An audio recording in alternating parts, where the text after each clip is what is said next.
So friends, ಇದು ನೋಡಿ, ಒಂದು ಸ್ವಲ್ಪ ಉಜ್ಜಿದ್ರೆ ಸಾಕು, ಹೇಗೆ ಪಳ ಪಳ ಅಂತಿದೆ.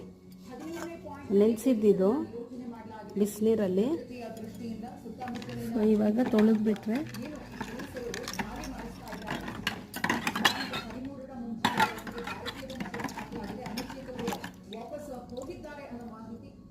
ನೋಡಿ.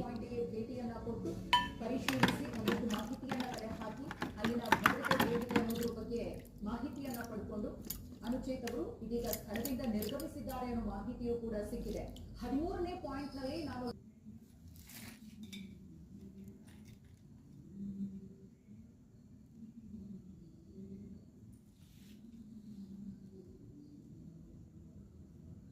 ಈ ಥರ ಪಳಪಳ ಅಂತ ಬರುತ್ತೆ ಫ್ರೆಂಡ್ಸ್. ಈಸಿಯಾಗಿ ತೊಳ್ಕೊಬೋದು, ಏನು ಉಜ್ಜೋ ಕೆಲಸ ಇಲ್ಲ, ಏನೂ ಇಲ್ಲ.